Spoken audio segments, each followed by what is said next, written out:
हम थाना का शिकायत कर रहे हैं। रात में ये लोग सब जगह जा जाके और रात में 12:30-1 बजे तक परेशान कर रहे हैं। आखिर इसका जवाब देना पड़ेगा अभी, क्योंकि अभी बैठक में, इसीलिए आप लोग का भूमिका है इस बैठक में, इसलिए आप लोग को बताना पड़ेगा कि क्या ये जरूरत पड़ रही है कि आप रात में 12-12:30 बजे सबको उठा रहे हैं। महिला लोग हैं, घर में घुसे, घर में हम जान रहे हैं। आप लोग को बोलने का जरूरत नहीं है, मेरे पास सब कुछ है, ठीक है। हम उसी के आधार पे बात करें, आपका टोटल बात आ गया है। इसलिए आपको ये बताना पड़ेगा कि केस तो आप कर दिए हैं, रोज केस कर रहे हैं, रोज 1, 2, 3 केस कर रहे। बैठ जाइए अंकल। रोज 1, 2, 3 केस कर रहे हैं और केस लादते जा रहे हैं। अब लोगों को ये संविधान में अधिकार है कि नहीं कि वो जाने कि उस पर केस हुआ है कि नहीं? संविधान में अधिकार है कि नहीं कि वो बेल ले सके? संविधान में अधिकार है कि नहीं कि वो सर्टिफाइड कॉपी अप्लाई कर सके कोर्ट से? आप कल केस कर रहे हैं और तुरंत उठा ले रहे हैं बिना 41A का नोटिस दिए हुए। अगर पुलिस मैनुअल में अगर ये नियम नया निकला है तो आप हमको वो सार्वजनिक करें और बताएं कि इस तरह से असंवैधानिक काम जो कर रहे हैं, जो संवैधानिक अधिकार जो लोगों को मिला हुआ है उसका हनन कर रहे हैं।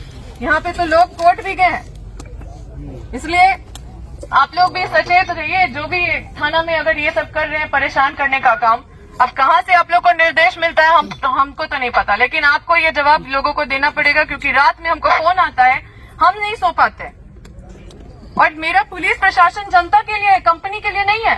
और जो थाना में या जो कहीं पुलिस प्रशासन में कोई भी कंपनी के लिए एकदम आंख बंद कर चुके हैं, जनता के प्रति कुछ नहीं देख रहे, कुछ नहीं सुन रहे, तो आप छोड़िए नौकरी और एनटीपीसी का नौकरी करने लगिए।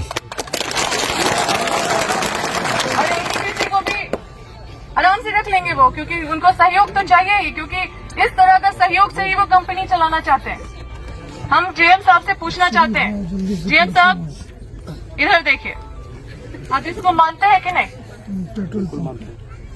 इसको मानते हैं, ठीक है। इसको मानते हैं लैंड एक्विजिशन पहले? इसको मानते हैं Jharkhand rehabilitation and resettlement act? तो इसमें क्या कर रहे हैं? रिहेबिलिटेशन और रीसेटलमेंट एसडीओ साहब भी जानते हैं। एसडीओ साहब, ये 2008 का है और ये 2015 का है। रिहेबिलिटेशन और रीसेटलमेंट का मतलब क्या होता है? रिहेबिलिटेशन मतलब होता है जीविका। एसडीओ साहब, आपके पास जमीन है, आप जमीन दे देते हैं। एक सेकंड शांत रहिए, बैठिए।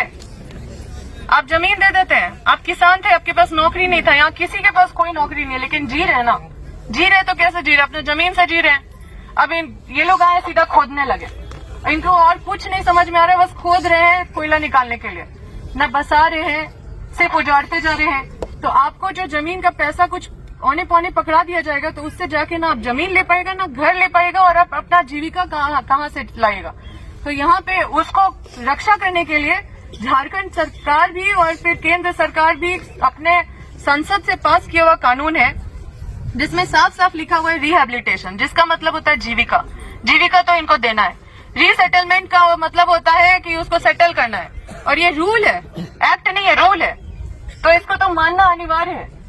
झारखंड सरकार का जो भी रूल है, गाइडलाइन है, उससे आप बाहर नहीं है। अब एनटीपीसी क्या बोलता है एसडीओ साहब? वो बोलता है हम तो नौकरी नहीं दे सकते। आप नहीं नौकरी दे सकते तो आप बस एक चीज बता दीजिए कि देश का संसद का कानून आपसे बड़ा है कि आपका पॉलिसी बड़ा है देश का संसद का कानून से? देश का संसद का कानून में ये लिखा हुआ है कि आपको रिहेबिलिटेशन और रीसेटलमेंट करना है। लोग यहाँ किसान है, लोग को कुछ जीविका चाहिए, लोग को 2 पैसा कमाना है। आप तो ठीक है नौकरी कर रहे हैं, ये लोग क्या करेंगे फिर? ये तो आपको डिसाइड करना होगा, क्योंकि इनका जमीन आप ले रहे हैं। पर हम लोग जीविका पे क्या आएंगे एसडीओ साहब? मुआवजा ही नहीं दे रहे हैं, जीएम लैंड लूट ले रहे हैं। जीएम लैंड लेने का इनका क्या प्रावधान है, क्या सिस्टम है, सारा चीज सार्वजनिक करें। और हम इसीलिए ज्यादा कुछ नहीं बोलना चाहते हैं, हम अपनी वाणी को यहीं पे विराम करते हैं और आपको ये चिट्ठी पकड़ाते हैं। झारखंड टाइम्स के साथ जुड़ने के लिए हमारे Facebook page Jharkhand times .live को लाइक करें। साथ ही साथ हमारे ऐप झारखंड टाइम्स को गूगल प्ले स्टोर से इंस्टॉल करना बिल्कुल न भूलें।